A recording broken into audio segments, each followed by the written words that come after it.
সকল শক্তির কেন্দ্রবিন্দু হচ্ছে ডলার ভিত্তিক অর্থনীতি। আপনি নিশ্চিত থাকেন এই ডলার ভিত্তিক অর্থনীতির যেই দিন পতন হবে ওই দিন আমেরিকার পতন হবে। যেই দিন আমেরিকার পতন হবে ওই দিন ডজন খানেক মুসলিম রাষ্ট্রে ইসলামী খেলাফা কায়েম হয়ে যাবে, সময় লাগবে না। আধা ঘন্টা থেকে 1 ঘন্টার মধ্যে প্রতিষ্ঠা হয়ে যাবে, 1 ঘন্টা থেকে 2 দিন 1 সপ্তাহের মধ্যে প্রতিষ্ঠা হয়ে যাবে। কেননা এগুলোতে গণতন্ত্র টিকিয়ে রেখেছে এই সমস্ত সকল দেশের আব্বা আমেরিকা। তো এই জন্য তাদের হাতে কন্ট্রোল কি? টাকার কন্ট্রোল। মুসলমানদেরকে এই জন্য অবশ্যই ব্যবসায়ী জাতিতে পরিণত হতে হবে এবং টাকা উপার্জন করতে হবে। তার পাশাপাশি আর কি করতে হবে? আর একটা কথা না বললেই নয়। শুরুতে সালাতের কথা বলেছি, জিকিরের কথা বলেছি। এগুলো না থাকলে তো আল্লাহর সাহায্যই আসবে না। সাহায্য না আসলে বিজয়ের নামগন্ধই আসবে না। আর একটা বলে বক্তব্য শেষ করব, ইমান বিল গায়বে ইয়াকিন, পরিপূর্ণ তাওহীদ। পূর্ণাঙ্গ তাওহীদ হচ্ছে ইব্রাহিম আলাইহিস সালামের তাওহীদ। ये दौर अपने बराहिम की तलाश में है। আল্লামা ইকবাল লিখেছেন, আজকের যুগে মুসলমানদের সকল সমস্যার সমাধান মুসলমানদের মধ্যে একজন ইব্রাহিম আলাইহিস সালাম লাগবে। ইব্রাহিম আলাইহিস সালামের মতো তাওহীদপন্থী একজন মুসলমান লাগবে। মুসলমানদের মধ্যে তাওহীদপন্থী মুসলমান নাই। বিভিন্নভাবে উদাহরণ দিতে পারবো। যারা তো কবরে যাচ্ছে, মাজারে যাচ্ছে, পূজায় যাচ্ছে, শিরক করছে, বেদাত করছে, তাবিজ কবজ ব্যবহার করছে, এদের কথা তো বাদই দিলাম। ধরেন আপনি আহলে হাদিস এবং সালাফি, আপনি এরকম বড় কোনো শিরকে লিপ্ত হন না। তারপরেও বলবো পূর্ণাঙ্গ তাওহীদ কি আপনি বুঝতে পারেন। আপনার ইলাহ ওই কবরে শুয়ে থাকা বাবা নয়, আপনার ইলাহ মাটির উপরে থাকা মা কালী, মা দুর্গাও নয়, আপনার ইলাহ তাবিজ কবজও নয়। কিন্তু আপনার ইলাহ যে আপনার নিজের নাফসকে বানিয়ে নিয়েছেন। ইলাহু হাওয়া, নিজের মনের প্রবৃত্তিকে যে ইলাহ বানিয়ে নিয়েছেন, তাহলে কেমনে বলবেন আপনি শতভাগ তাওহীদপন্থী মুসলমান? এটা তো হলো না। আসলামা ওয়া তাল্লাহু লিল জাবিন, দুইজন ইসলাম গ্রহণ করলো, আত্মসমর্পণ করলো। শাব্দিক অনুবাদ ইসলাম গ্রহণ করলো, আসলে আত্মসমর্পণ করলো আল্লাহর সিদ্ধান্তের সামনে। মানে ওদের হাওয়া, ওদের নাফসের প্রবৃত্তি ওদের ইলাহ নয়। ইব্রাহিমের ইলাহ তার নাফস নয়, কিন্তু আমাদের অসংখ্য মানুষের ইলাহ তার নিজের নাফস। বিড়ি সিগারেট ছাড়তে পারেন না, তাহলে ইলাহকে নিজের নাফস। নেশা ছাড়তে পারেন না, জুয়া ছাড়তে পারেন না, ইলাহকে নিজের নাফস। অবৈধ সম্পর্ক ছাড়তে পারেন না, ইলাহকে নিজের নাফস। 5 ওয়াক্ত সালাত আদায় করতে পারেন না, ইলাহকে নিজের নাফস। যদিও এগুলো যত আলোচনা বলতেছি সব আলোচনাই আল্লাহর পথে যাত্রা বইয়ের মধ্যে আছে। আল্লাহর পথে যাত্রা এবং মাসিকাল ইতিসাম, এই বইগুলো গুরুত্ব দিয়ে পড়া উচিত। তাহলে প্রকৃত তাওহীদপন্থী মুসলিম আপনি কখন হতে পারবেন? যখন আপনি না নারী, না টাকা, না বিড়ি সিগারেট, না জুয়া, অন্য বড় শিরক বাদ দিয়েছি। কিন্তু আগেই যেগুলো 90% মুসলমান যে শিরক বিদআত সেটা বাদ দিয়েছি, মনে করে নিয়েছে আপনারা আহলে হাদিস সালাফি, আপনারা এগুলোর মধ্যে নাই। আপনি আসেন কিসের মধ্যে? আপনি আসেন নিজের নাফসকে ইলাহ বানিয়ে নিয়েছেন। হয় নারী, না হয় টাকা, না হয় নেশা। এগুলোর থেকেও যে মুক্ত হয়ে যাবে, না হয় ক্ষমতা। ক্ষমতা আপনার পায়ে সিজদা দিবে, কিন্তু আপনি যদি ক্ষমতার দরজায় গিয়ে সিজদা দেন, ইসলাম প্রতিষ্ঠা হবে না, কম্প্রোমাইজ করতে হবে। এই জন্য ক্ষমতার নেশা থেকেও মুক্ত। এই হলো পূর্ণাঙ্গ তাওহীদপন্থী ইব্রাহিম আলাইহিস সালাতু ওয়াস সালামের মতো মুসলমান। আর একটা লাগবে ইমান বিল গায়বে ইয়াকিন। যেটা আমি বলেছি যে বাংলাদেশের অন্তত 40 থেকে 50% মানুষের ইমান বিল গায়বে ইয়াকিন যদি না হয়, তাহলে কেউ বাংলাদেশের রাষ্ট্র ক্ষমতায় গিয়ে পূর্ণাঙ্গ ইসলাম প্রতিষ্ঠা করতে পারবে না। বাংলাদেশের মানুষই ওকে টেনে হেঁচড়ে ক্ষমতা থেকে নামাবে। সেই ইমান বিল গায়বে ইয়াকিন কি? তার 1 নাম্বার পরকালের উপর ইয়াকিন। তার 1 নাম্বার গায়েবের 1 নাম্বার হচ্ছে পরকালের উপর ইয়াকিন। যে দেখতে পাবে পরকালে তার জান্নাতের ঘর, তার জান্নাতের প্লট, তার জান্নাতের ফ্ল্যাট, তার জান্নাতের বাড়ি, তার জান্নাতের খাবার, ওটা দেখতে পাবে। আর পাগল থাকবে ওই জান্নাতে যাওয়ার জন্য, দুনিয়া তার কাছে কিছুই না।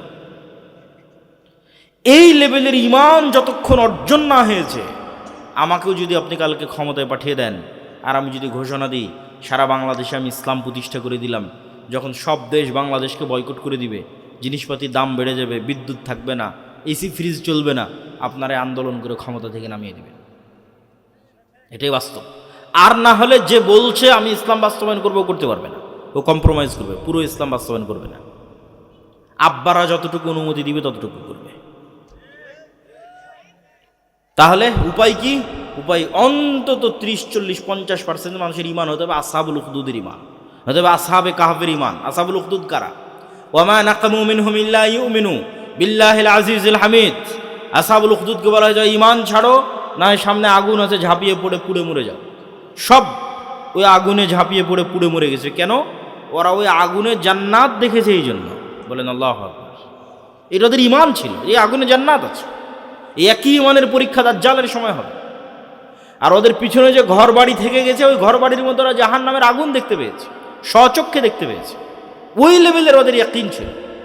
যেই দিন অন্তত 30-40-50% মানুষের ঈমান ওই লেভেলে পৌঁছে যাবে যে আমরা তো দুনিয়াতে এসেছি জান্নাতে যাওয়ার জন্য, আখেরাতে জান্নাতে নিজের ঘর তৈরি করবো এই জন্য। দুনিয়া তো পরীক্ষার জায়গা। আম হাসিবতুম আন তাদখুলুল জান্নাহ ওয়ালাম্মা ইয়াতিকুম মাসালুল্লাযীনা খালাউ মিন ক্বাবলিকুম মাসাতহুমুল বা'সা ওয়াদ-দাররা ওয়া যুলজিলু হাত্তা ইয়াকুলা আর-রাসূলু ওয়াল্লাযীনা আমানু মা'আহু মাতা নাসরুল্লাহ। জান্নাত কি তোমাদের মামার বাড়ি? জান্নাত কি তোমাদের নানির বাড়ি?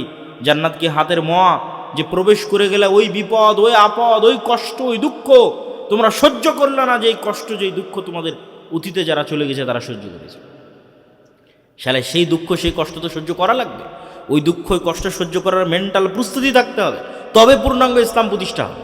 এই মেন্টাল প্রস্তুতি অন্তত 50%-এর বেশি মানুষের থাকতে হবে, তবে সম্ভব। ওটার নাম ঈমান বিল গায়বে ইয়াকিন। গায়বে অদৃশ্য জগতের উপর ইয়াকিন তৈরি করতে হবে। অদৃশ্য জগতের উপর ইয়াকিন ছাড়া মুসলমানদের গোলামি থেকে মুক্তি সম্ভব নয়। বানু ইসরাইলকে মুসা আলাইহিস সালাতু ওয়াস সালাম মুক্ত করেছেন যখন মুসা আলাইহিস সালাতু ওয়াস সালাম আমাদের চেয়ে দুর্বল ছিলেন। আজকের উম্মতে মুহাম্মাদি, আজকের আমেরিকা, আজকের ইসরায়েলের তুলনায় সেই লেভেলের দুর্বল নয় যত দুর্বল মুসা আলাইহিস সালাম আর বানু ইসরাইল ফেরাউনের কাছে ছিল। তাহলে ওখান থেকে যদি মুসা আলাইহিস সালাম উদ্ধার পেতে পারেন, বানু ইসরাইল উদ্ধার পেতে কি দিয়ে? গায়বে ইয়াকিন দিয়ে, যেটা আল্লাহ তার হাতের লাঠিকে সাপে পরিণত করার মাধ্যমে তার অন্তরে দিয়েছেন। যে মুসা, আমি জান্নাত থেকে স্পেশাল লাঠি দিচ্ছি না তোমাকে, আসমান থেকে নিয়ে আসা স্পেশাল লাঠি দিচ্ছে না, আল্লাহর লাঠি দিচ্ছে না। এই লাঠি তোমার, তুমি নিজে কোনো গাছ থেকে পেড়ে ব্যবহার করেছো, সেই লাঠিকে তোমার চোখের সামনে সাপে পরিণত করে দিচ্ছে।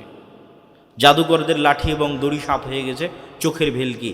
ঠিক আজকের যুগের যেমন 3D ডিজাইনের মাধ্যমে চোখে চশমা দিলে আমি ডিজাইনের মধ্যে এই বইকে সাপ করে দিতে পারবো ডিজাইনে, এবং ওই সাপ আমি যদি 3D চশমা চোখে দিই আমাকে এসে ছোবলে দিবে। চশমা খুললে দেখবেন স্ক্রিনে আছে, চশমা পড়লে মনে স্ক্রিন থেকে বেরিয়ে ছোবল দিচ্ছে। এই ডিজাইনে সম্ভব, বাস্তবে সম্ভব নয়। তাহলে ওইটা ছিল কোনো এক প্রযুক্তি, জাদুকরী প্রযুক্তি, যেখানে চোখে মনে হচ্ছে আর এগুলো তো সব সাপ হয়ে গেছে, বাস্তবে হয়নি। আর মুসা আলাইহিস সালাতু ওয়াস সালামেরটা, যেটা বাস্তবে নীল নদে যে সাপ ঘুরে বেড়াচ্ছে, সমুদ্রে যে সাপ আছে, শীতলক্ষাতে যে সাপ আছে, ওই বাস্তব সাপ আরও পাওয়ারফুল। ওই জন্য সব জাদুকর সিজদা দিয়ে দিয়েছে। এইটা সম্ভব নয়, পৃথিবীর কোনো প্রযুক্তিতে এটা সম্ভব নয়, একমাত্র আল্লাহর শক্তিতে সম্ভব। তা আল্লাহর শক্তিতে যদি এটা সম্ভব, তার মানে যা দেখা যাচ্ছে সবই উল্টা মনে করতে হবে। যেখানে হাতের লাঠি সাপ হয়ে গেছে, সেখানে আমি চোখে যা দেখছি সবই উল্টা। চোখে দেখছি ফেরাউন অনেক শক্তিশালী, আসলে শূন্য। যা চোখে দেখছেন সবই উল্টা। আল্লাহ চাইলে এগুলো সেকেন্ডে সব উল্টে দিতে পারে। মুসা আলাইহিস সালামের ওই ইয়াকিন অর্জন হয়েছে দেখেই তো উনি ফেরাউনের সামনে যেতে পেরেছেন, নাহলে তো উনি ফেরাউনের ভয়ে পালিয়ে গেছিলেন, মৃত্যুদণ্ডপ্রাপ্ত আসামি ছিলেন, কথা ভালোভাবে বলতে পারতেন না। কোন সাহসে উনি যাবেন ফেরাউনের সামনে? আল্লাহকে আবার বলতেছেন, আল্লাহ আমার সহযোগিতার জন্য আমার ভাইকে দাও। সব কিছু সাথে করে নিয়ে তারপরে উনি গেছেন। কিন্তু ওনার অন্তরে আল্লাহ ঈমান বিল গায়বে ইয়াকিন তৈরি করেছে একটা জিনিস দিয়ে, হয়ে গেছে ইয়াকিন। এই ইয়াকিন আজকের মুসলমানদের লাগবে, ঈমান বিল গায়বে ইয়াকিন। আল্লাহর ক্ষমতা, আল্লাহর অস্তিত্ব এবং আল্লাহর শক্তির উপর ইয়াকিন এবং আল্লাহ ভরসা। ওই লেভেলের আল্লাহ ভরসা, ওই লেভেলের ইয়াকিন, ওই লেভেলের তাওহীদ, ঠিক আছে? অন্তত 20% মানুষও যদি তৈরি হয়ে যায়, তারপরে জ্ঞান, বিজনেস, অর্থনৈতিক সক্ষমতা, রাষ্ট্রের বড় বড় প্রতিষ্ঠানের, রাষ্ট্রকে কন্ট্রোল করবে এরকম বড় বড় প্রতিষ্ঠান তৈরি করতে পারা, কিচ্ছু লাগবে না। 80% ইসলাম এমনি কায়েম হয়ে যাবে। বাংলাদেশের যত ওসি, ডিসি, এসপি, সচিবালয়, এসিল্যান্ড, যাদের কথা আব্দুর রহমান বলল, এরা তো আর ভারতের নয়, এরা তো আর আমেরিকার নয়, নরসিংদীর ছিল। ওরা যদি বলে আজকে থেকে বলবো সত্য করবো নাই, 80% ইসলাম একদিনে প্রতিষ্ঠা হয়ে যাবে। কিন্তু ওই লেভেলের মানুষ তো আমাদের তৈরি করতে হবে। এই মানুষ তৈরি করাটাই হচ্ছে আসল এবং প্রকৃত কাজ। সম্মানিত উপস্থিতি, আল্লাহ সুবহানাহু ওয়া তাআলা মুসা আলাইহিস সালাতু ওয়াস সালামের মতো দুর্বল নবীকে ফেরাউনের চেয়ে শক্তির দিক থেকে অনেক দুর্বল, এবং বানু ইসরাইলের মতো দুর্বল কওমকে যেভাবে মুক্তি দিয়েছেন, উম্মতে মুহাম্মাদীকে ওই রাস্তাতেই তিনি মুক্তি দিবেন, এবং মুক্তি দেওয়ার রাস্তা আছে, এই আস্থায় ভরসা আল্লাহর উপর রাখতে হবে। সমস্যা হচ্ছে কি, যে বানু ইসরাইলদের 300 বছরের ফেরাউনের গোলামিতে যে স্বভাব চরিত্রে বিকৃতি এসেছিল, উম্মতে মুহাম্মাদের 200 বছরের ইউরোপীয় উপনিবেশের গোলামিতে সেই বিকৃতি এসেছে। Same copy paste. ইউসুফ আলাইহিসসালামের মৃত্যুর পর থেকে না মুসা আলাইহিসসালাম পর্যন্ত এই যে লম্বা সময়, কেউ লিখেছে 300, কেউ লিখেছে 400, এই লম্বা সময়ে বানু ইসরাইল ছিল ফেরাউনের গোলাম। ইউযাব্বিহুনা আবনাআকুম ওয়া ইস্তাহইউনা নিসাআকুম ওয়া ফি যালিকুম বালাউম মির রাব্বিকুম আযীম। ছেলে সন্তানদের জবাই করা হতো, মেয়েদের বাঁচিয়ে রাখা হতো। এই গোলামিতে ওদের স্বভাব চরিত্র নষ্ট হয়ে গেছে। কেমন নষ্ট হয়ে গেছে? এরা নবীর সন্তান হওয়ার পরও বলে লান নাসবিরা আলা তুআমিন ওয়াহিদ ফাদউ লানা রাব্বাক। তারপরে লান নু'মিনা হাত্তা নারাল্লাহ জাহরাতান। তারপরে ইযহাব আনতা ওয়া রাব্বুকা ফাকাতিলা। এগুলো সব সূরা বাকারা থেকে পড়তেছে। যেসব বানু ইসরাইলের ঘটনা আল্লাহ সূরা বাকারায় তুলে ধরেছে। নবীর সন্তান হওয়ার পরে বলছে মুসা তুমি আর তোমার আল্লাহকে যুদ্ধ করো। নবীর সন্তান হওয়ার পর বলতেছে তোমার আল্লাহকে যতদিন না দেখবো ততদিন ঈমান আনবো না। নবীর সন্তান হওয়ার পর বলছে এক মান্নার এক সালোয়ায় এক খাবারে আমরা সন্তুষ্ট না। তাহলে কিভাবে তাদের স্বভাব চরিত্র বিকৃত হয়ে সংকীর্ণ মনে হয়ে গেছে যে তারা ইয়াকুব আলাইহিস সালামের সন্তান হওয়ার পরও, ইসাক আলাইহিস সালামের সন্তান হওয়ার পরও, ইউসুফ আলাইহিস সালাম এবং তার ভাইদের সন্তান হওয়ার পরও তাদের আজ এই অবস্থা। আজ উম্মতে মুহাম্মাদের একই অবস্থা। 200 বছর ইউরোপীয় উপনিবেশের গোলামি করার কারণে মুসলমানদের রক্তের মধ্যে মিথ্যা, রক্তের মধ্যে দুর্নীতি, রক্তের মধ্যে ধোঁকা ঢুকে গেছে। প্রকৃত গোলামি তো ওইটা। এই জন্য আমি বলেছি গণতন্ত্র হচ্ছে গোলাম তৈরির কারখানা। কেন গোলাম তৈরির কারখানা? এই গণতন্ত্রের পুরো প্রসেসটা মিথ্যা দিয়ে পরিপূর্ণ। যত এমপি পদপ্রার্থী নির্বাচন কমিশনে তাদের হলফনামা জমা দিয়েছে, মিথ্যা যেন না হয় যেন 99% বলতেছে, আমার ধারণা 100%ই 99%ই মিথ্যা তথ্য জমা দিয়েছে হলফনামাতে। তার সম্পাদের বিবরণীতে মিথ্যা তথ্য জমা দিয়েছে 99%। এই পুরো প্রসেসটা মিথ্যার উপর দাঁড়িয়ে আছে।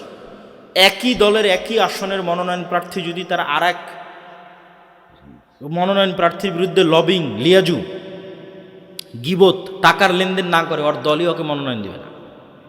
যতজন মনোনয়ন পেয়েছে সবকে লবিং, লিয়াজু, টাকার লেনদেন, দৌড় ঝাঁপ, গিবত, নিন্দা, এই প্রত্যেকটা ধোঁকা এবং মিথ্যার রাস্তা অবলম্বন করে মনোনয়ন নিয়ে আসতে হয়েছে। এই যে মিথ্যা এবং ধোঁকার রাস্তার মধ্যে যাচ্ছে, এটা তো ইটসেলফ গোলামি। এটাই তো গোলামির কালচার। মুসলমানেরা যেন গোলামির কালচার থেকে বের হতে না পারে, এই জন্য গণতন্ত্র দেওয়া। তাহলে এই সমস্ত এমপি যারা নির্বাচিত হয়ে সংসদে যাচ্ছে, আমি এদেরকে বলি এরা নেতা নয়, এরা কি বলেন তো? বলেন না যে এরা কি? আরো জোরে বলেন, এরা কি? গোলাম। এই সমস্ত গোলামকে 2 টাকা দিয়ে কিনে নিতে পারবে ভারত, 2 টাকা দিয়ে কিনে নিতে পারবে আমেরিকা। কেন? এরা আগেই 2 নম্বরই করে মনোনয়ন নিয়েছে, আগেই 2 নম্বরই করে হলফনামা জমা দিয়েছে। সব মিথ্যুক, দুর্নীতিবাজ। তো ওরা কী করবে? ওদেরকে টাকা দিয়ে কিনে নেওয়া যে কারোর জন্য খুব সহজ। তার গণতন্ত্র হচ্ছে গোলাম তৈরির কারখানা। যতক্ষণ আপনি কালচার থেকে বের না হতে পারবেন, এই গোলামির কালচার থেকে, ততক্ষণ লিডার, নেতা তৈরি হবে না। নেতা তৈরি হতে হলে সত্যবাদিতা, ন্যায়পরায়ণতার উপর ভিত্তি করে প্রতিষ্ঠিত হওয়ার মাধ্যমে নেতা তৈরি হবে, ক্লিয়ার নেতা তৈরি হবে। নেতা মানে নির্বাচন করে নেতা হতে হয়, এটা ভুল কথা। এই চিন্তা থেকে বেরিয়ে আসতে হবে। আপনি আজকে নেতা হতে পারবেন। আপনাকে ছোট্ট বুদ্ধি দিয়ে দিই, আপনি সমাজের যে কোনো অন্যায়ের বিরুদ্ধে দাঁড়াবেন। তাহলে প্রথমে কোন অন্যায়ের বিরুদ্ধে দাঁড়াবেন? আপনার নিজের পরিবারের অন্যায়ের বিরুদ্ধে দাঁড়াবেন। সেটা কি? আপনার বাপ যে মারা গেছে, আপনার বোনকে সম্পত্তি ন্যায়ভাবে বুঝিয়ে দিয়েছেন? যদি না দিয়ে থাকেন তাহলে আপনি আর এক গোলাম। আপনি যদি দেশের প্রধান হন, আপনি যদি এমপি হন, আপনি তার চেয়ে বেশি দুর্নীতি করবেন, তাহলে আপনি আগে নেতা হন। আপনি আগে নেতার কালচার তৈরি করেন, যে কি আমার বাপ যা সম্পত্তি রেখে গেছে এটা আমি ন্যায়ের ভিত্তিতে আমার বোনদেরকে বুঝিয়ে দেব। আমার দাদা যে সম্পত্তি রেখে গেছে আমি ন্যায়ের ভিত্তিতে ফুফুদের বুঝিয়ে দেব। আমি কি আমার স্ত্রীর সাথে ন্যায় করি? আমি কি আমার মায়ের সাথে ন্যায় করি? আমি কি পিতার সাথে ন্যায় করি? ভাইয়ের সাথে ন্যায় করি? যদি করেন তাহলে ইউ আর এ লিডার, আপনি নেতা। আর যদি না করেন আপনি গোলাম। এবার যদি দেখেন যে হ্যাঁ আমি নেতা, তাহলে এবার সমাজে যত অন্যায় চলছে সব অন্যায়ের বিরুদ্ধে দাঁড়ান। যে কোনো অন্যায়, সেটা এমপি করুক, মন্ত্রী করুক, চেয়ারম্যান করুক, মেম্বার করুক, ওর বিরুদ্ধে দাঁড়ান, কথা বলেন, আপনি এমনি নেতা হয়ে যাবেন।